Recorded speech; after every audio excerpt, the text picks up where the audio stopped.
Hi, everybody. Chris Pies here for another PCA Sim Racing Classroom. We're in Series 11, and the next round, which will be round 2 of Series 11, will be at beautiful Virginia International Raceway, or VIR. We'll be tackling the full course, as you can see, which is one of the, in my opinion, best tracks in North America. It's fabulous. There's a lot of rhythm there, and it's just a good old fashioned classic track, North American racetrack.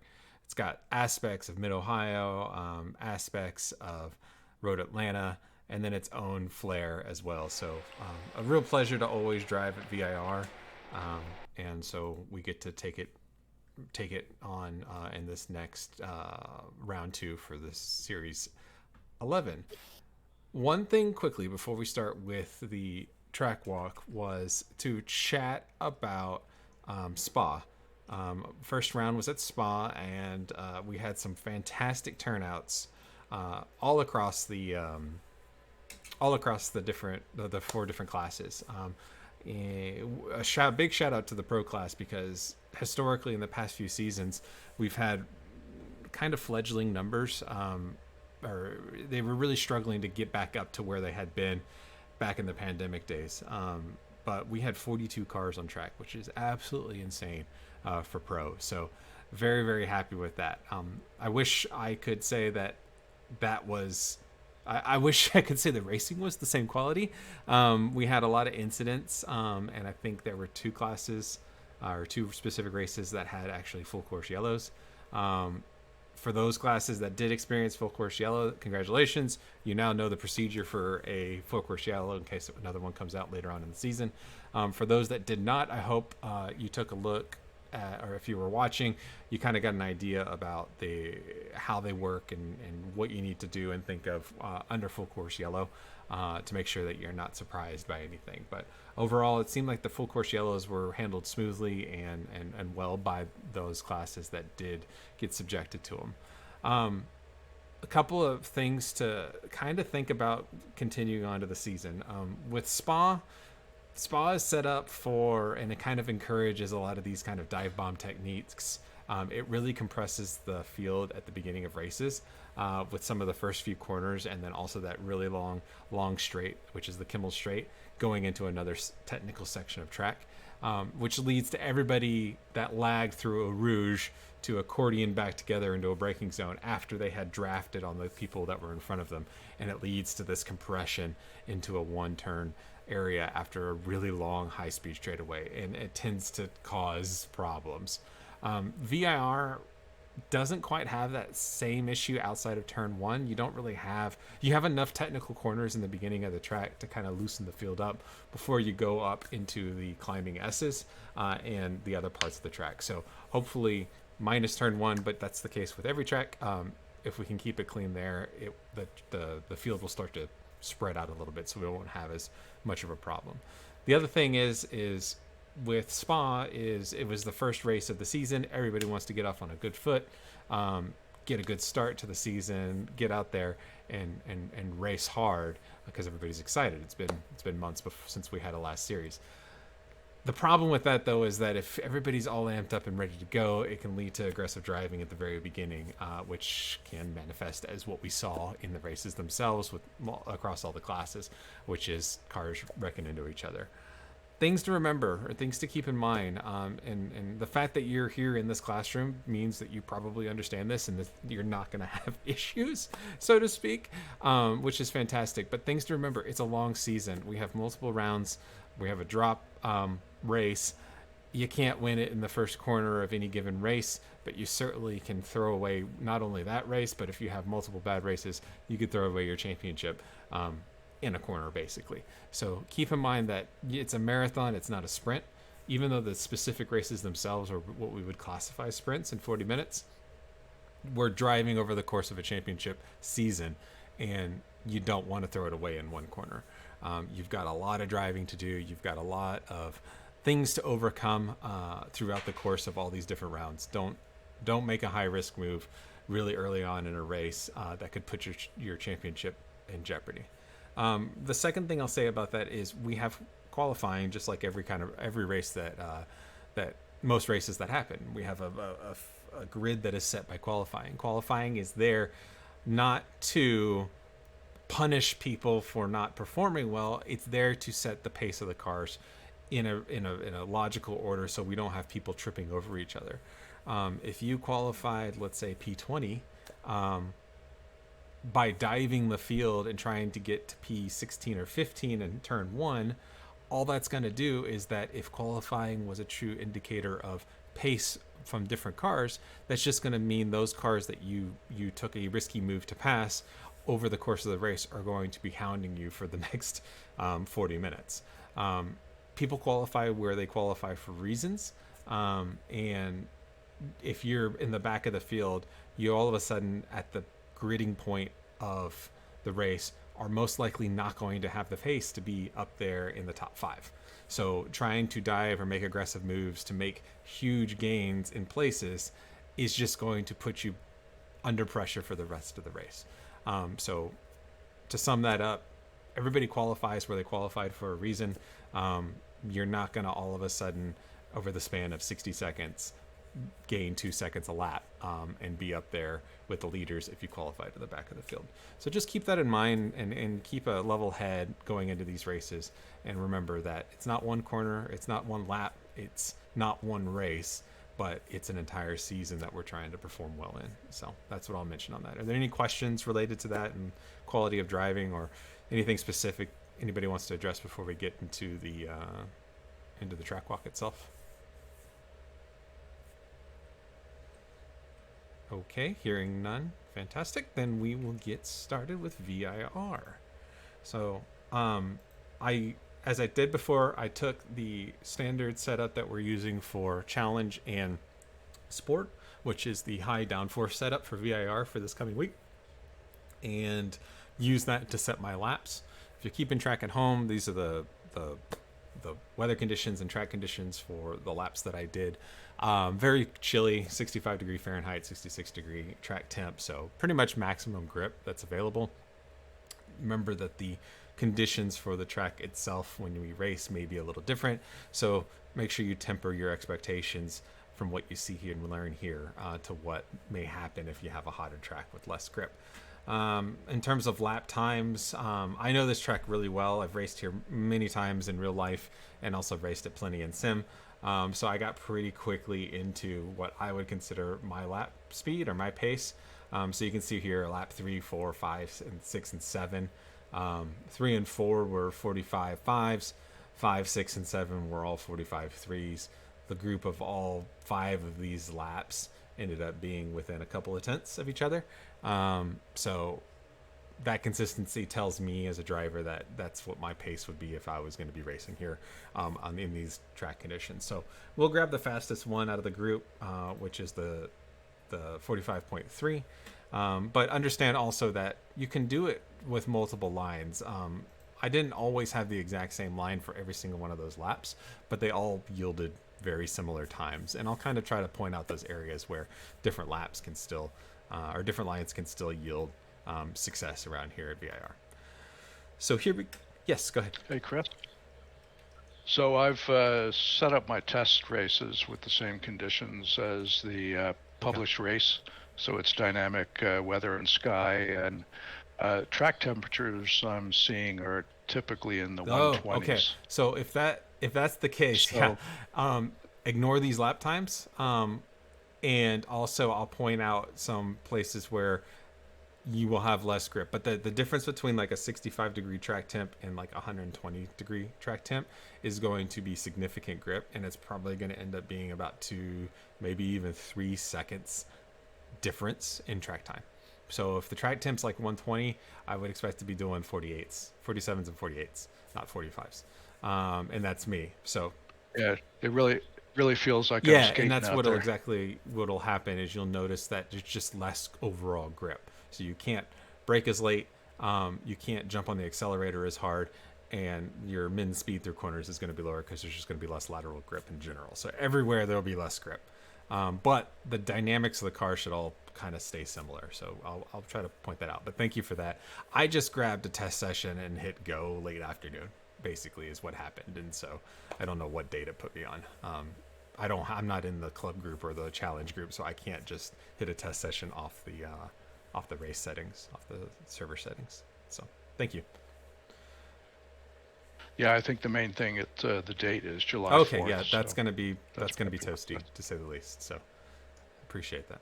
Okay, so let's get this started. Coming down the main straight at VIR, the big thing to comment about the main straight at VIR is it's not straight.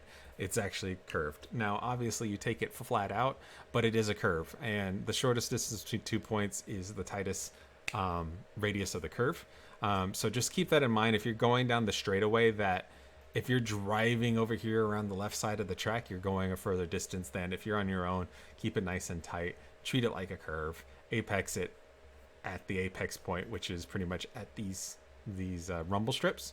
And try to keep your, as we had talked before, and Spa and other classrooms I've done, the straighter you keep your steering wheel on a straightaway, the less friction you're introducing into the tires and into the track, so the greater your rate of acceleration, the straighter your wheels are. Any kind of turning of the steering wheel on a straightaway is going to cause drag and additional friction in the tires, which is going to slow your rate of acceleration. So keep it as straight as possible to try to go as fast as possible. It may not amount to much, but at the end of the day, where we're trying to get tenths of a second over an almost 2-minute lap, we want to do everything we can that makes it easy to get as much time as we can as possible. So coming into the braking zone for turn 1, things to remember about turn 1 is it can get crowded, especially at the beginning of a race, so keep that in mind. Be cognizant of where your opponents are. If there's one coming up on you and they're showing their nose and they want to dive you, predict what is going to happen before you get to the point where you have to act on that action. But let's assume you're by yourself. We've got some really nice marker boards for real clear and consistent brake entry into turn 1. Usually what I end up braking is between 3 and 4, and a hotter track is going to force you to brake closer to the 4 board than the 3 board. On this nice cool track, I was able to go really deep past the 3 board, but that's pretty unusual. In the braking zone here, what we end up having is a little bit of a dip in the track, and you can actually see it from back here. The track dips down, and it's not necessarily a downhill dip, but what it is it's less uphill, if that makes sense. So the whole entry into turn 1 is kind of a little bit uphill, but this dip causes the track to be pretty much flat. The result is less braking force at the dip than later on. The closer you get to the actual turn-in point of turn 1, the better your brakes work, because the hill is helping you slow down. Your car is being pushed into the tarmac and adding grip. So initial brake period, if you're braking after the crest of the dip, which is what I was doing here, you're not going to get a really good bite on the brakes when you first hit it. But as soon as you get to pretty much the 2 board, the brakes and the track and everything is going to come back into you. Doesn't matter as much in these cars with ABS, because the kind of computer figures it all out. But if you're driving something like a cup car, it's very easy to lock up during the dip, and you have to modulate your brake. If you're braking back here at the 4 board, you're going to get an okay, reasonable brake pedal when you first hit. But when you hit the 3 board here and you go into the dip, your brakes are going to fall off, and you may find yourself entering ABS during the dip. Again, in a car without ABS, usually I find myself modulating the brake pedal here, so I'll be firm brake pedal before the 3 board, and then as I cross that little rise where the dip is, I'll let off the brake because I'm losing grip in the tires when that go through that dip, and then after it, I'll get back on the brake firm again when the track and the grip comes back. So keep that in mind. Depending on where your brake is going to affect how you modulate the pedal. But let's assume we've got a good modulation of the pedal. We're entering into turn 1. In turn 1, there's lots of lines through here. The line that I really prefer is to try to get down to an apex and kind of ride the curb around. It's a very late apex, and I'm not riding the curb too terribly much, but it is kind of a zone of an apex as opposed to a specific point. So my turn-in point's going to be after the little arrow board here. I'm not looking over here. I'm looking over here where I want the car to go. But the turn-in is going to be significantly after the board, as you can see here. A little bit of trail brake to get that front end to turn in nicely. Again, we're going uphill a little bit, so we get a decent little turn in here. But then the track, as we get to the apex point, kind of flattens out and levels out. You lose that grip that you get from the hill going up the hill.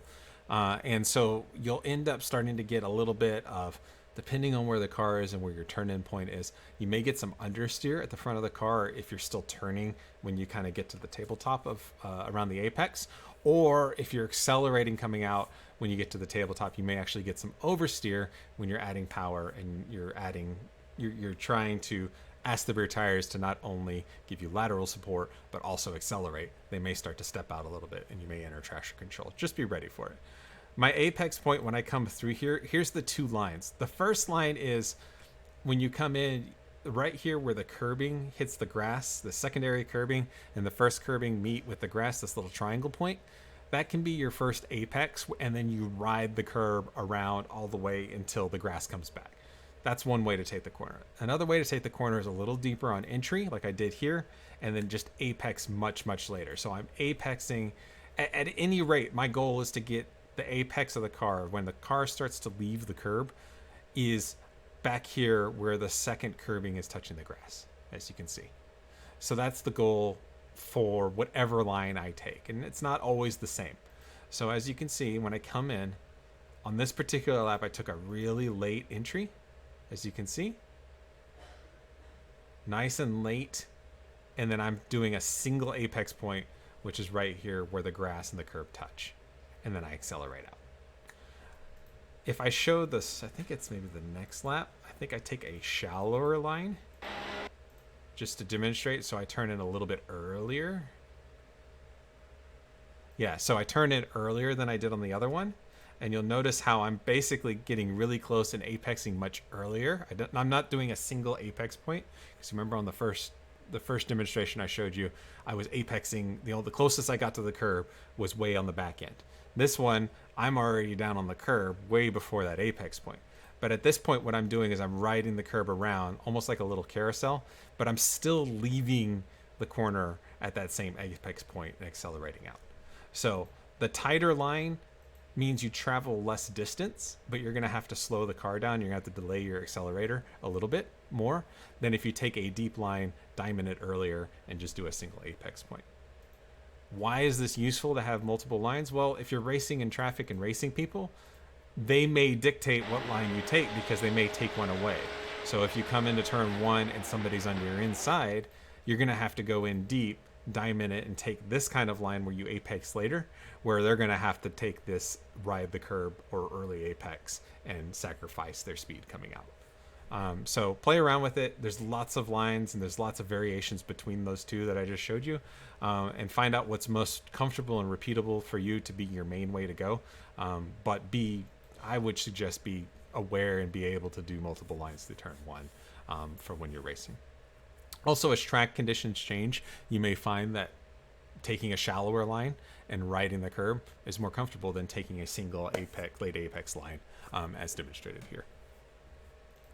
But if we do it right, we're coming out here, we've got a lot of accelerator input and we're driving through the corner. So as you can see here, I pick up the accelerator at this point, yet my car is still tucking into turn one.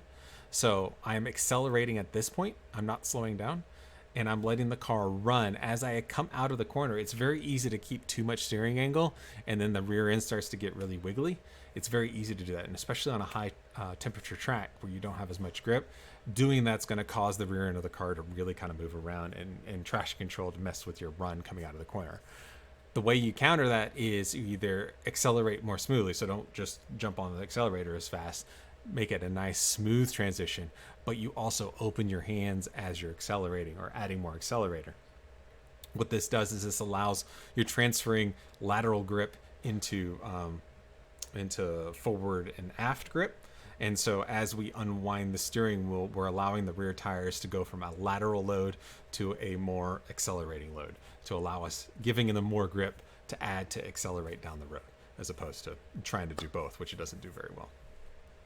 We have a ton of track that we're able to use if we need to, but we don't want to go, in my opinion, past mid-track. There is a crown. If you go past mid-track on the exit of turn one, you can end up falling off the left because the track will fall and it's off camber there, so there's less grip. Even though it's available and you're like, there's all this tasty tarmac out there on the left I can use. Anything out there later on in the race, it's going to become marbled and less grip, and then just in general, off camber, the car doesn't like to stand out there. I like to keep it tight, and then so I bring the car back around for this second part of, I guess, turn 1, turn 2. I forget if they call this turn 1 or turn 2. I think it's still turn 1. You have this gray curbing here. I try to get down and try to basically treat it like another apex, or another general apex through here. But to be frank, I'm full throttle at this point. I've gone through the gears in second gear. I'm now coming up to third gear. I'm just driving the car and treating this like a normal kink, and driving with a normal apex and trying to open my hands to create a straight line to go into what is NASCAR 3. So let me back it up and show it again without starting and stopping it. So brake somewhere around the 3 board, downshift down to second gear. I was leaving it in second gear. Turn in. I'm doing a very late apex. Start accelerating out, opening my hands to add grip to the rear. And then as the car keeps tucking in, keep it nice and tight, and then straighten out for a good run out of turn 1. Turn 2 here is just to set up NASCAR and NASCAR 3. And NASCAR 3 is, in my opinion, probably the trickiest corner on the entire track. The goal here, and what I always try to do, is I try to draw a straight line for my braking zone between this curb on the left and the tech shed, which is straightaway. It's this little red building down here.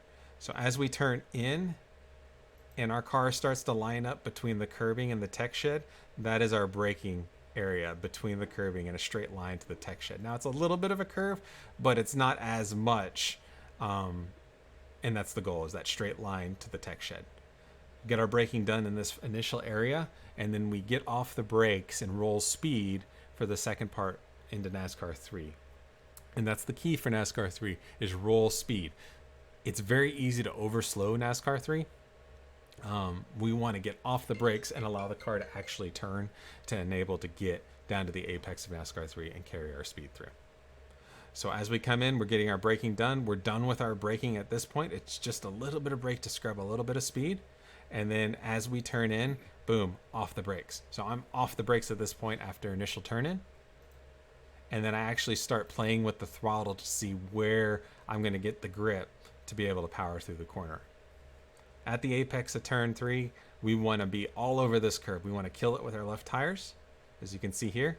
That adds a little bit more rotation in the car when we hit that curb, just that final bit of rotation. But at this point, we should be adding throttle, adding throttle, adding throttle. We come off the throttle just a touch when we hit the curb because the car gets unsettled. But as soon as it lands on the back, boom, back in full throttle in third gear. We let the car end up where it ends up, and if we do it right, we'll end up over the curbing in this little runoff area, which is not a 1X.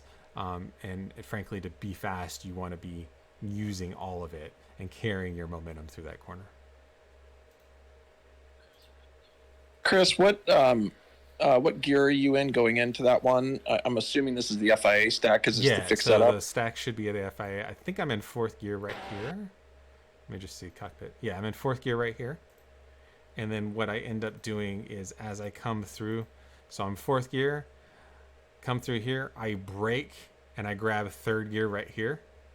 And then I off the brake, roll third gear through and pin it again. Third gear, and then I think I grab fourth just for a sec. Or no, maybe not. Hold on, let's see here. Cockpit. No, I stay in third. I don't get all the way to fourth for the next turn. Yep.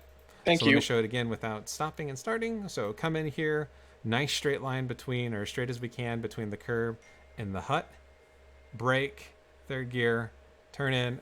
Key is to get off the brake, kill the curb, let it rotate through, and then back on full throttle through. All right, coming into the entrance into Snake, which is this little lower S section leading up into the S's. So turn 4 here. The nice thing about if we do it right through NASCAR, we have a fantastic line coming into the left-hander here. If we don't take all the way in the runoff and we end up over here, we're a little shallow for the next left-hander, or we have to drive over to the right to go left. If we take the proper speed going through NASCAR 3, we're set up in a perfect spot for turn 4.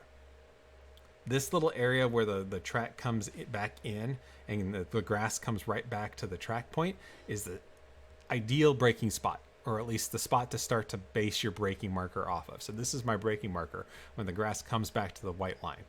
I will brake down and go into second gear, and I will kill this curb. I will put my left side tires all the way up on the curb, up on the grass, in order to try to get a good run coming out. So brake here, straight line, delay my turn in as late as we can, and we're basically trying to apex right at, or if not at, maybe just after the midpoint of the curb. Left side tires up on the secondary colored curbing in second gear, and we want to keep the car rotated. We don't want to go, we want to try to keep the car mid-track on the exit. This corner is an absolute throwaway to set up for the next corner. So we want to stay in the middle of the track, like right here, and then we transition over to the right. When we transition to the right, we can't keep the throttle pin because there's just not enough grip in the car. So what we're going to have to do is at some point we're going to have to get off the gas to let the front end take a nice set to give us traction to turn in. So if you're having trouble getting to this second corner on the right in turn 5, you need to lift off the throttle, or maybe even if it's really hot, add a little bit of brake to get the nose set to give you grip to get that good turn in. In these conditions, I was able to get away with just lifting right at the transition period while I turned, pretty much all the way off the throttle to get that really good bite to come in. We're going to kill this curb as well, all the way up, right side tires on the grass effectively on the secondary curbing. And then as we land on the back end, we start accelerating out, and we're going to take a big wide arc through the final part of Snake, leading on to the straightaway that leads to the S's. We want the car to end up all the way on track left as best as we can, but it's always feels like a constant corner. So this right-hander that we're taking right now, as soon as we turn in, it's pretty much, as soon as we hit that apex, it's just a constant angle with our hands, and we just basically treat it as one big corner going around the right. And if we carry the correct speed, we really don't deviate our hands much, maybe just a little bit depending on how much grip's in the car, but it's pretty much just holding that angle all the way through this double right-hander. So it's almost like a double apex right-hander, holding it, and then we hit the second apex, which is right here, right side tires on the grass on the secondary curbing. Yes. Hey, Chris. On that turn where you were just at, where is the 1X? Actually, I get slowdown right here? penalties here quite often. This is not a 1X. Yeah. If you are, and I don't know if it says on the instructions, but if you're basically taking your right side tires and sticking them in like completely in the grass, you're probably going to get a 1X. If you're taking your left side tires and like getting on the inside of the tan curbing, you're probably going to get a slowdown. So we want to keep our right side tires at least in touch with the secondary curbing, and I am barely doing it right here, but this is not a 1X. So kill the curbing, don't cut it though. But I can't tell you the exact point without getting out there and kind of experimenting with it to figure out what it is. So as you can see, if you look at my steering wheel, you can see the consistency. Its initial turn in is pretty heavy, and then at this point, I'm just holding this angle and playing with the throttle to adjust the line and the radius of the corner. Halfway through, because I'm in second gear when I take this corner right here, I'll grab third, which is a short shift, so I'm shifting into third right around here. And it's not at red line. Red line would end up being basically the turn-in point for the final one. But I'm trying to set the car up and get it nice and balanced in third gear and take a nice wide arc into the corner.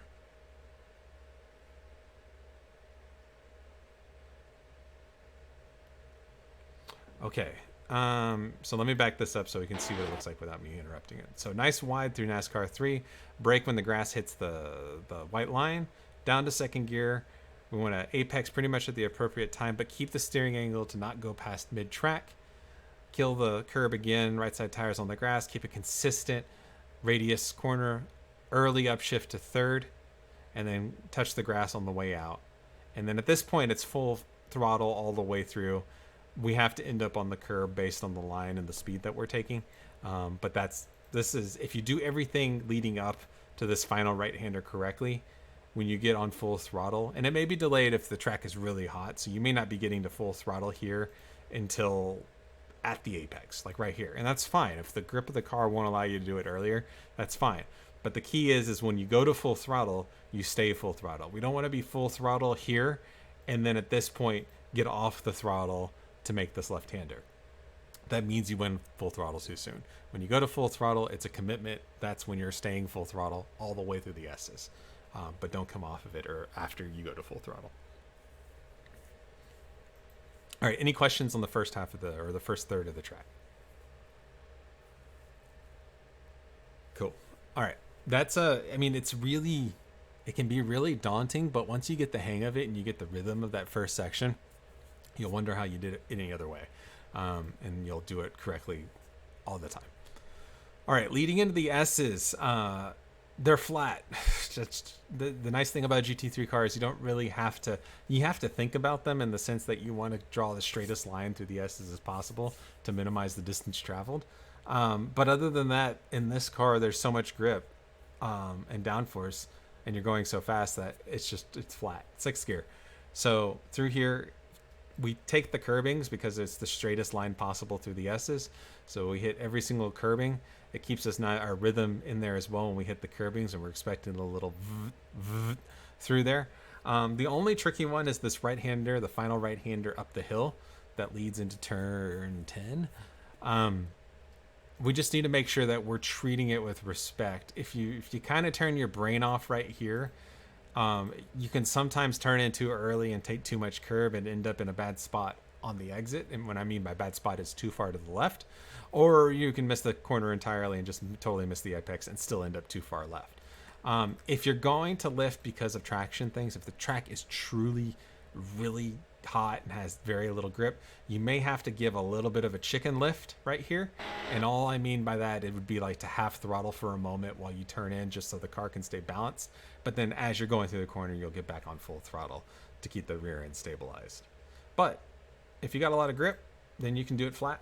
And the goal through the S's is to end up right here when you crest the hill, to set up for turn 5. And turn 5 is incredible, or turn 10, sorry. Turn 10 is incredibly fast. It's an early turn in. Normally you're told never turn in early. This corner feels like you're turning in so early, especially for the corner it is. And the reason that is the case is because you're going 150 plus miles an hour at the turn in point.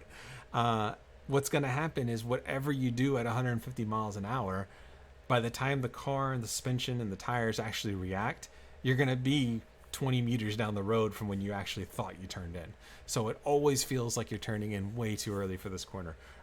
But you have to carry it quickly.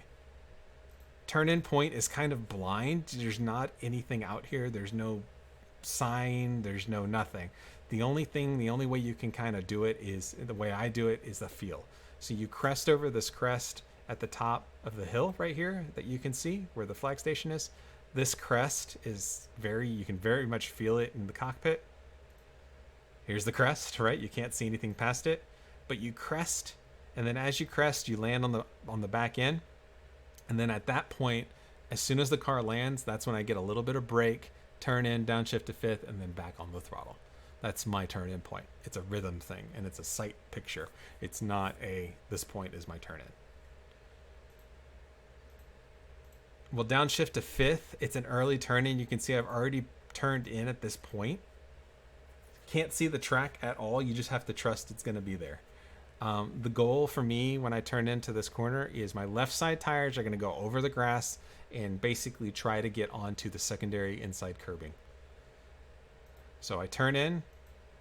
I still didn't quite hit the grass. It always feels like I'm driving over the grass here, but you're not, because you're going so fast. The car is it's just kind of sliding and understeering out.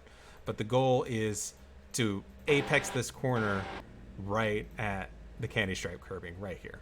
Left side tire should be touching the curbing. It's candy striped curbing. And then as we're going through here, you got to have the confidence to be able to, after you turn in, at this point, I'm starting to pick up throttle. And the reason you start to add throttle is because that's going to settle the rear of the car. You're transferring the weight to the big fat Michelins in the rear, and you're telling them, I want you to have all the grip so you don't spin. You don't oversteer through this corner. If you get to this point right here and you say, oh God, I'm going too fast, I'm not going to be able to make this corner, and you hop off of the accelerator or, heaven forbid, touch the brakes, guess what? You're going to put the weight on the nose of the car while it's completely loaded. And what's going to happen is the rear tires and the rear of the car is going to have no traction because there's no weight on it. And you're going to spin the car like a top over the hill. So if you go through here and you're finding yourself losing the rear end of it, it's because when you turn in, you're not adding throttle to settle the rear. You're hopping off of it because you think you're going too fast, and it's resulting in you spinning. So add throttle. If you do, it'll be okay. As you can see there, pretty much at apex, I'm almost at full throttle. I'm just kind of modulating it. If you do it right, you'll end up on the curbing on the right side. You don't want to go over the curbing. And frankly, in the race, I'm probably not on this curbing either, because that's the point of no return. If you're getting up on this curbing with any kind of steering angle, you're probably, when you hit the curbing, it's going to bounce you into the grass, and you'll be going for a ride. The only time you really want to get up on the curbing is your hands are almost straight at that point, and you're just barely using the curbing as a run out. So this would be the ragged edge. Don't try to be there on the first try when you go through there. If you do it right, you're screaming through this corner. I mean, like, by the time I'm out of the corner, I'm accelerating at this point, so 124.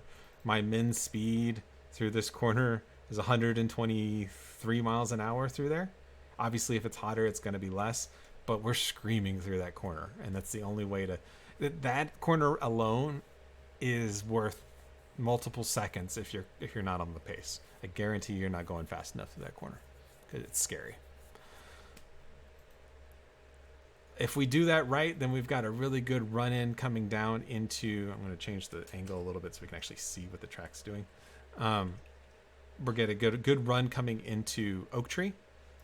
We've got some really good brake markers going into Oak Tree. What I would suggest, especially on a hot track, just in any track, anytime you're going through here, is to brake into this hill. So between 3 and 2, you're going uphill. At the 2 board, it levels off and you're not going uphill anymore. So you're getting significant less brake force. And it's always a little bit creepy when you brake after the 2 marker because you don't slow down as much as you expect. You are going uphill, but you're not going uphill at the same rate as before the 2.5 board, basically. So I like to always brake, or at least start my braking on the way up before I plateau. And it lets me have a little bit more control, and I'm not going in quite with my hair on fire into Oak Tree. So brake a little bit earlier, a little softer, a little bit longer, and it does wonders for the stability of the car. Oak Tree is a brake modulation zone. So we are basically the inverse of modulating the accelerator through a complicated section of corners. We're using the brake instead. So it's a strong initial brake, and then we are going to ease off the brake for this turn, this first part of Oak Tree, this first apex, and then we're going to get back on the brake again heavily for the final apex of Oak Tree. So it's hard brake, off the brake while we turn, and then back on the brake again when we straighten our hands. So hard brake up the hill, off the brake. We start bleeding off the brake as we do this turn in because we want the tires to be able to actually turn. So you can see I'm down to 50% brake here, and then boom, as we come back across, back and brake again for the final brake zone leading into Oak Tree. Nice and wide entry, eyes up. We want to be looking late around the corner of Oak Tree, and we want to apex as late as possible to get a good run coming on one of the longest straights in North America. 2 schools of thought on the curbing. You can clobber this curbing, which will open the radius up a little bit. But if you do that, you're going to have to delay the period when you can get on throttle because the car is going to be unsettled. If you don't hit the curbing, like here, you can be on full throttle before the apex. So like I'm on full throttle right here, basically, and that's before apex. If you clobber this curbing, you're going to have to delay your throttle until you get on the backside of the curbing. It's 6.5, 1/2 dozen of the other on what is most comfortable for you. I do both. It just depends on where the car ends up on the way through Oak Tree. So let me back it up and show it again through Oak Tree so you can see what this looks like. Hard initial brake, off the brake, let the car turn, and then back on the brake again for the final turn in. Off the brake, roll speed, start adding throttle, and accelerate through using all the runoff on the exit all the way over to the dirt. Okay, any questions on the first half of the track? Only got roller coaster and hog pen to go. All right, cool. All right, big long straightaway. Push the pedal as hard as you can. Push it harder than your opponent so you can pass them. Not really much to comment here other than relax for a second and prep yourself for a really hard brake zone going into roller coaster. We have really good brake markers over here on the right, as you can see. Depending on the traction and the grip, we're going to be braking somewhere between the 1 and the 2 board. On a really grippy track, we're braking pretty much almost at the 1 board. On a really hot track, we may be braking closer to the 2 board. But somewhere in that area is going to be the brake marker. So I'm actually braking a little bit before the 1 board. This is another brake modulation corner. As you can see, we're getting a lot of benefit with the elevation change, which is helping push the car into the tarmac and giving us a ton of grip. So we're getting a really good brake pedal for the braking zone here, which is great because we were going pretty much terminal velocity entering this braking zone. But we also are turning left and cresting a hill. So the key factors for this braking zone is, one, we want to brake in a straight line, and the straightest line we can make is between the braking point and this curbing that we can see. So we want to start braking across the track effectively and down to this curbing. The second thing is, when we crest this hill, we're going to have a little bit of a gap and a little bit of a plateau before we hit the second right-hander roller coaster, which will allow us to give us a little bit more brake at the top of the hill. So we're going to brake, pretty much threshold brake all the way up the hill. We're going to ease off the brake as we crest the hill to keep the car nice and stable and allow us to get a little bit of turning in. And then we're going to brake on the back end of the hill to get the final bit of deceleration that we need in order to make the corner on the right hand. So initial brake, hard, firm. We're bleeding off the brake. I'm down past 50 and decreasing, so down to about 40% here as we're cresting the hill. And then I will brake again briefly, sets the nose a little bit for our right-hand turn into roller coaster. We're going to get off the brake relatively early and try to roll our speed through here. We want our right side tires to get on the curbing. I'm going to change the angle a little bit more again so we can see. Get the right side tires on the curbing in second gear. Roll the speed through and be patient. If we get on throttle too soon, the front end's just going to wash out because we're going downhill. And we're off camber. So we just have to be patient and be very slow when adding throttle. But if we do it right, we'll add throttle and we'll track out all the way to the left side of the track. But Chris, that's not a very good angle for the left-hander at the bottom of roller coaster. Well, that's okay because while we're going downhill, all the track and all the camber comes to us right at the apex point of this left-hander. So we can take this left-hander on from the left side of the track and have all the grip available to us to still make the corner in second gear. So full throttle, it's pinned, nice and tight left-hander. We're not worried about setting up for that corner because there's plenty of grip in the track and the car. And it will put us all the way to the outside here in third gear, all the way up into fourth gear. As we come down into hog pen, which is probably the second trickiest set of corners, what we want to remember is we want to remember momentum. We want to roll speed through this section. We want to try to avoid messing with too much throttle and too much brake, but instead we want to get the car to a good speed on entry and let the car roll its speed through the corners to enable us to have a stable platform to ultimately add throttle to accelerate out of the corner.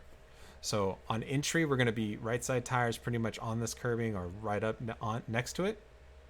And then what we're going to do is we're going to draw a straight line over this left curbing. The left side tires are going to go up on the curbing. And that's our brake zone. From this point in a straight line over this curbing, we're going to have a little bit of a brake. I was experimenting with third and fourth gear through here. I actually like fourth gear because it allows me to roll speed. Going to third gear, I found like I was over slowing the car. Fourth gear allowed me to keep that momentum up a little bit. So try it in fourth gear first. If you still think that you can go down to third gear, by all means do it. But I suggest trying fourth gear through here. So here's our brake zone, just a little bit of a brake while we're turning. Left side tires are going to hit this curb like this. And then we're going to have, when we land on the back end, another bit of braking. Notice the trend at this track. It's like 2 modulating braking zones. So brake, turn, and then brake again between this left-hander and this right-hander. So there's my second brake right here. And it's mostly just to set the nose so we can get some turn in. And also to scrub a little bit of speed. But we're going downhill. All of this is downhill. So the car really doesn't want to respond very well through this section. So we have to put the weight of the car where it needs to be in order for us to have success, which is in this case is on the front tires to help us for this right-hand turn. Turn in, kill the curb on the right side tires on the secondary curbing. And then we start adding throttle through here. So as we come through here, we're adding a little bit of throttle to stabilize the rear of the car. Everything compresses right at the bottom here. So you're getting camber from the track. You're transitioning from a downhill to back to an uphill slope.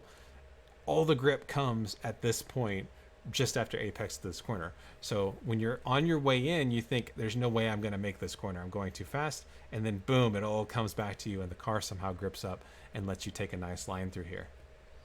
The right-handers are 2 right-handers, and it's a double apex basically with the same steering angle if you do it right under full throttle. And you accelerate in fourth gear, correct. So this section right here, basically when I'm coming through here, I'm braking, off the brake, back on the brake, turn in, start feeding throttle, and then boom, when I compress, you can actually see right there with my throttle. Look at that. As the car is compressing, as soon as it compresses, boom, full throttle. It's because the track is giving me all that grip, so I want to use it. I want to get the run coming out. So I go to full throttle as soon as I compress, and then at that point, it's just hold the steering angle and steering wheel at that angle. And if I've done it right, I will apex the second curve right at the proper point, which is right here in the middle of the curbing.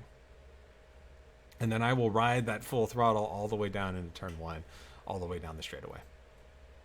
Where people get in trouble in hog pen is they either overcook it, so they just don't slow down, right? And they just straight overcook it, or they overslow. And at this point, they overslow the car and don't roll the momentum through. And then they're slow all the way down the straightaway, and they get passed. You want to roll momentum through here. And there's no reason through hog pen to end up anywhere near this outside curbing. You shouldn't be going anywhere past mid-track through here. If you find yourself, your left side tire is getting out here on the outside curbing, you're going too fast.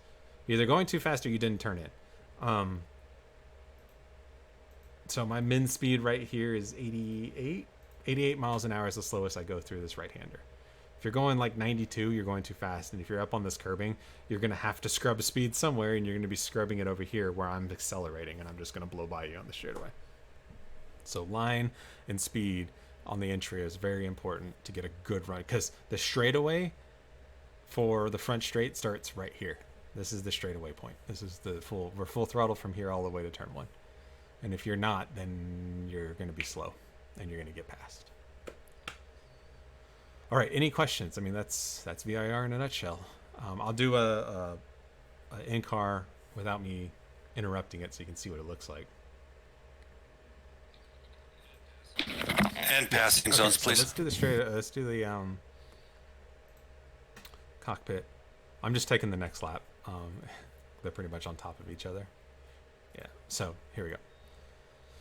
So screaming down the front straight. We're going to brake somewhere between 3 and 4. I'm braking at the 3. This is the one I take a little shallower line in, so nice and ride the curb. And start feeding on the throttle and unwinding my hands as I'm adding throttle. Up to 3rd, 4th gear, straight line between the curbing and the hut. Off the brakes, roll the speed through, back on the throttle, end up all the way on the exit. Brake at the grass, kill the curb, left side tires on the grass, kill the curb on the right side.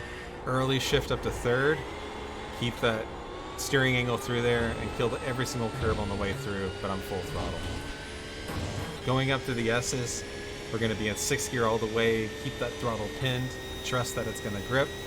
There's 1, there's 2, there's 3, Nice quiet hands all the way through. A little bit of brake, fifth gear, early turn in, and then back on in fifth gear all the way through. Brake just before the crest of the hill. Off the brake as we turn, then back on the brake again.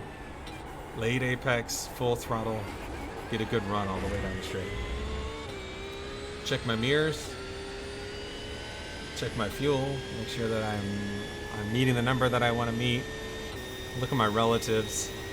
See if I've made any progress to the guy in front of me that I'm chasing down. And get ready for the brake zone. We're going to brake just after the two board. Brake. Off the brake as we turn. Back on the brake. Off the brake. Roll the speed through. Full throttle. Keep it nice and tight. The car is going to run all the way out. Third gear up to fourth. A little bit of brake. Full throttle on the way through. Consistent hand movement. All the way through. And then that's a lap of VIR. Sorry I wasn't able to keep up with the commentary because things come very fast here, as you can see. Let's watch it one more time because I think I did another lap. That was okay. Down to second gear. Late apex. Everything is quiet hands. You don't want to make abrupt movements with your hands. If you're sawing at the wheel a lot, you're not going fast. So everything is quiet with your hands right on the edge of grip. No sudden movements. If you're driving fast around a track, it should feel like you're going slow. If you feel like you're working your butt off to put a lap time in, you're moving your hands too much effectively. So, forget which racing driver that said it, but you basically said that the more you move the thing that's in front of you, the steering wheel, the slower you're going to go on a lap.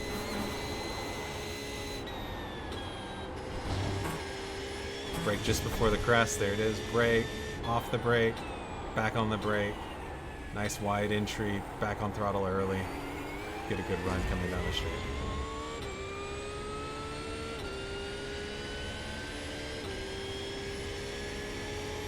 Coming up to roller coaster, we're going to brake just after the two board, as I had mentioned before.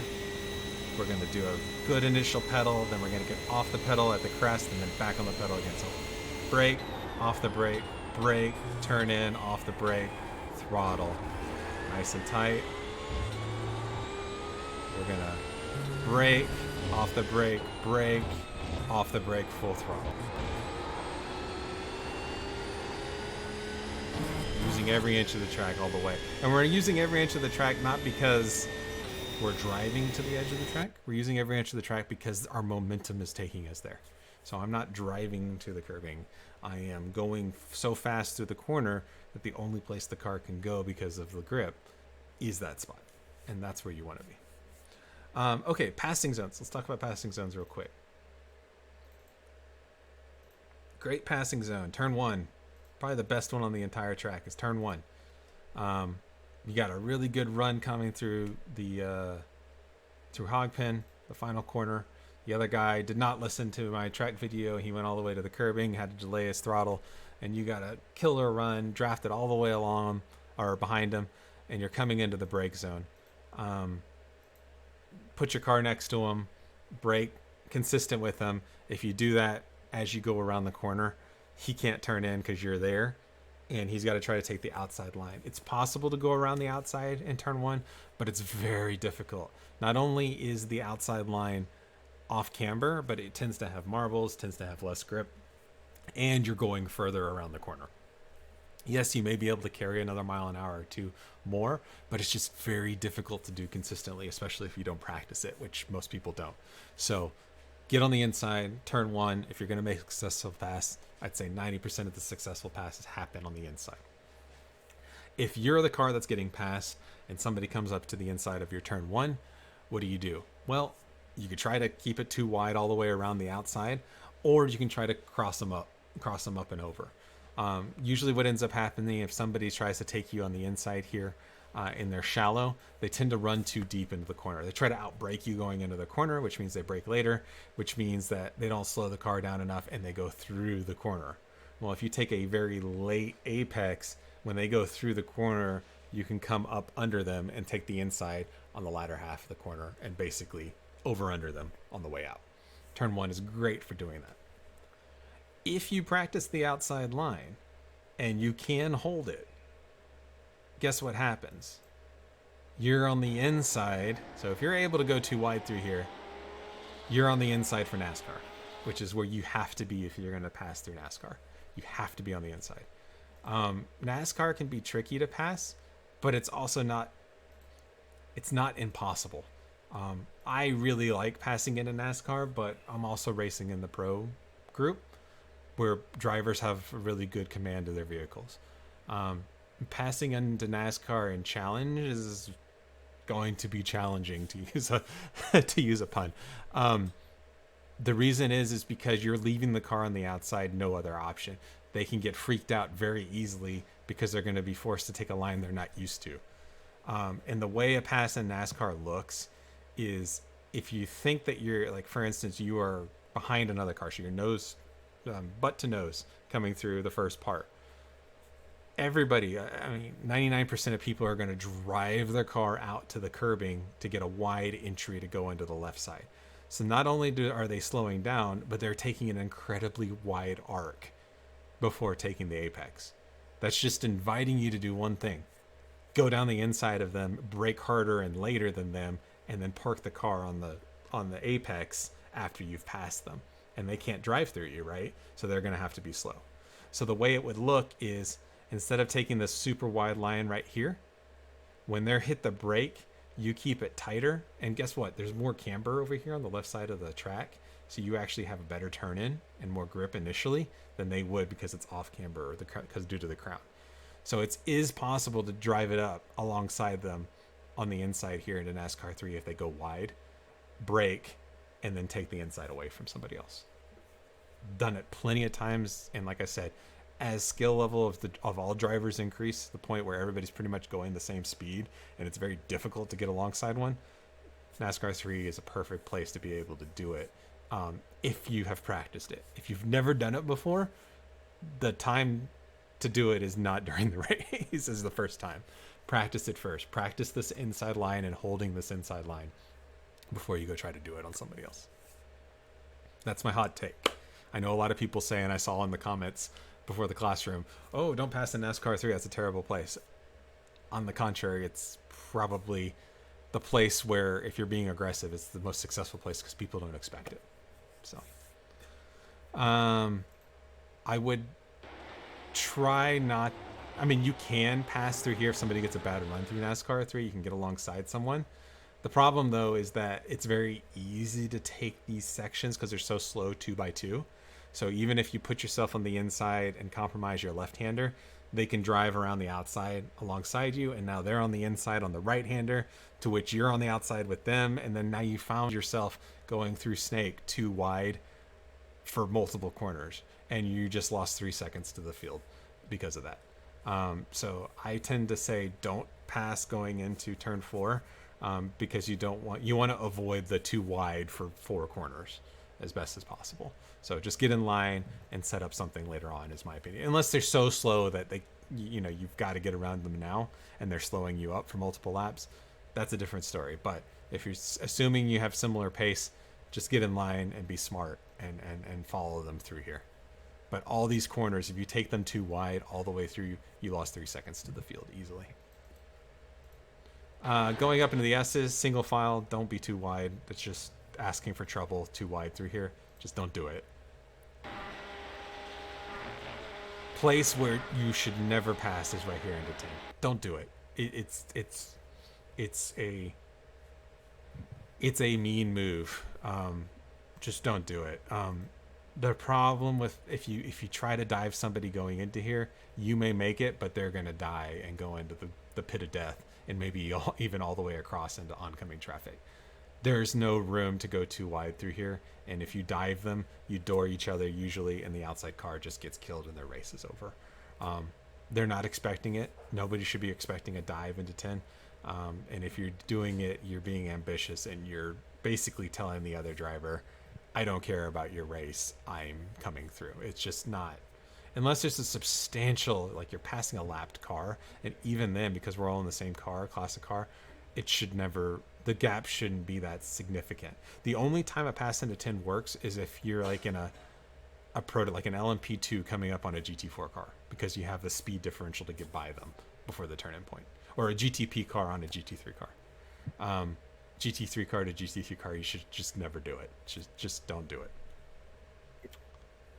If somebody's if if somebody on the inside going side by side with you going down there, is it better to lift and Yes. let them Yes. Do not turn? try. Do not. Yeah. If you become the outside car going into 10, don't do it.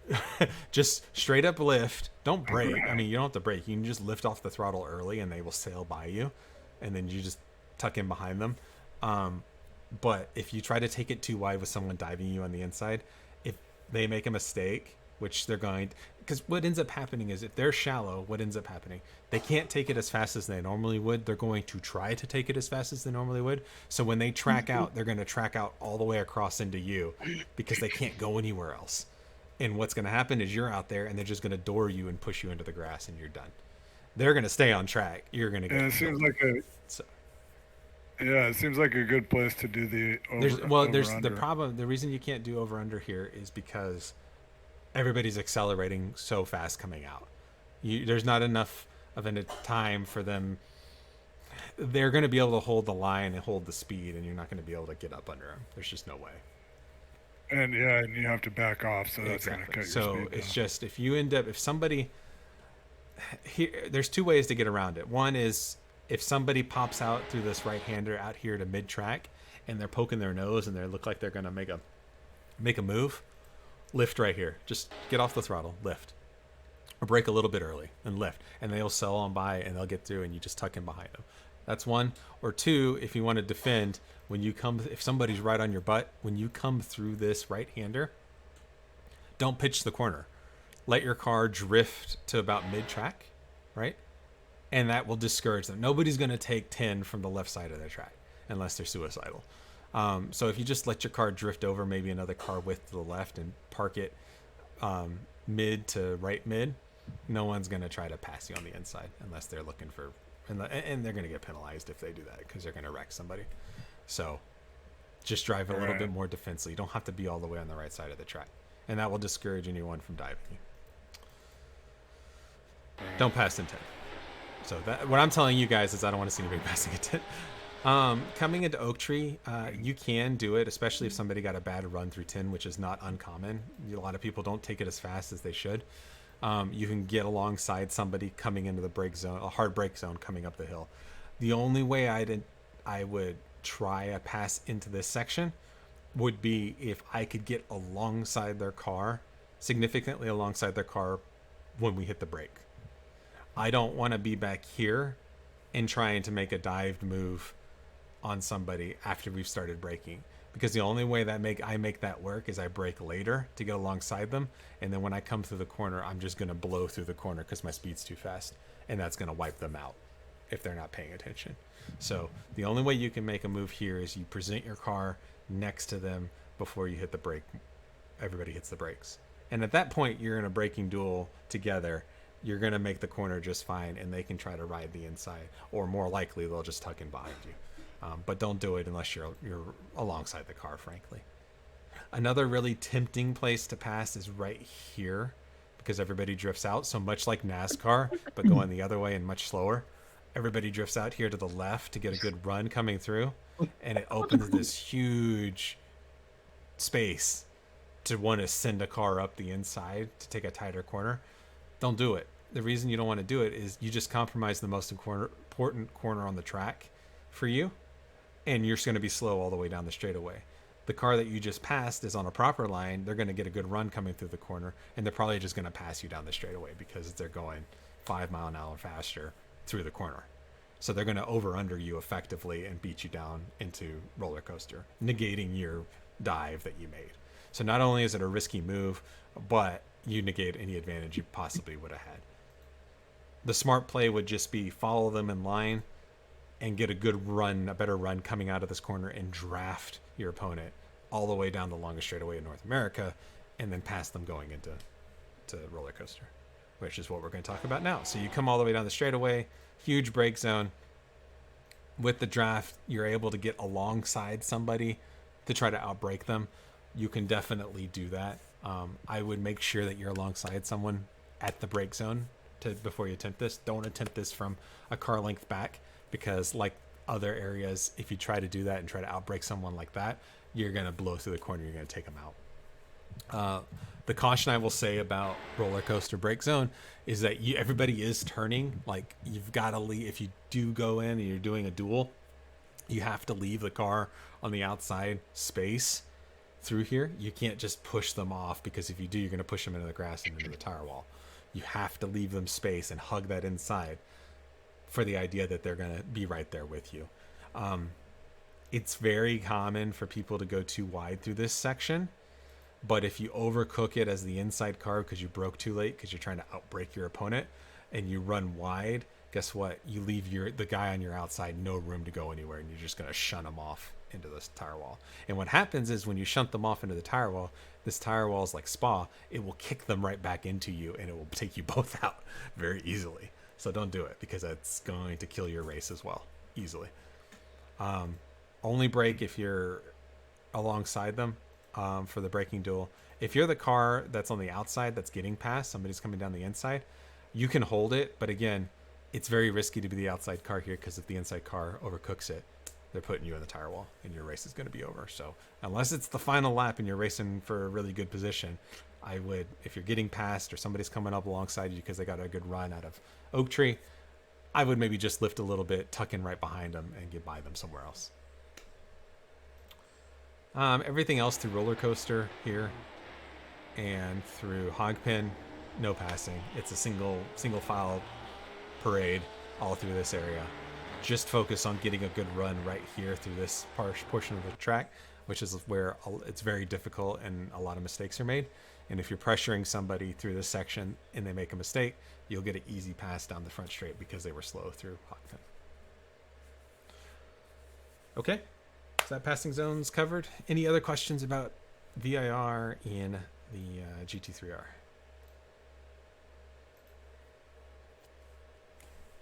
No? You guys are good? Cool. What about coming in for a pit? That's a good breaking point for that. The nice thing about the pit area is you've got really good markers and visuals here. I tend to break, I think in the GT3 cars, it's pretty much as I pass where the yellow starts, where the triangle starts. That's my brake zone. So I hit this, or maybe this like crease right here from the dark to the light. That's my brake zone, and then brake and see where it puts you. If that's too early, then you have these very convenient lines that you can use as brake markers to kind of walk it in to see where it would be. So I would suggest every time you come off the track for like a setup change or you're done practicing, don't just pull to the side of the track and exit the car and let it tow back. Drive it into the pit lane. That's a chance. It's an opportunity to practice your pit in and pick a spot. If you brake here and it's threshold, absolute ABS threshold braking, and you're slowing down below pit limit speed before you get to the cones, okay, then walk it a little bit. Walk it to the green line and see what that's like. Okay, it's still too early. Walk it to the yellow. Oh, nope, that's too far. Okay, well then it's somewhere between these two. That's how you figure it out. Yeah, I guess it depends on the temperature and brake bias and depends on the all run that you got stuff. through the final corners as well. But you always want to err on the side of not going too fast, because you don't want to get a speeding penalty. All right, cool. Well, thanks for attending, guys. I appreciate it as always. There should be an EDE that went live 7 minutes ago. Feel free to jump in. There'll be other PCA instructors in there to give you a one-on-one if you want to talk about. I think they'll do some drills in addition to practicing being out there with multiple cars. Use these EDEs, and especially when it's open lapping, to try some alternative lines. Try driving around the outside of 1. Try driving around the outside of 10 just to see what it's like in case somebody tries it to tell you you don't want to be there. But use this practice as opportunities to try racing lines. If you go out and you practice and all you practice is the hot lap qualifying line, when you get to race day, all you're going to know is how to drive the line. And when you get a car on your inside or a car on your outside and you're pushed offline, you're going to find it very difficult to figure out what to do offline. So practice it when there's nothing on the line. Practice it where if you make a mistake, you can just reset your car so you're familiar with it. So if it does happen during the race, you're prepared for it. All right, cool guys. Well, go have fun. Enjoy this week. Again, VIR is an absolute fantastic track. It's one of the best that's out there. And if anybody wants to see any real life footage, I'm always happy to share. So just let me know. Stick around afterwards and I can play some. But other than that, have fun this week. And let me know if you have any questions on Discord. Those of you watching this after the fact, good luck with the race. And we'll see you in a couple weeks. Thank you.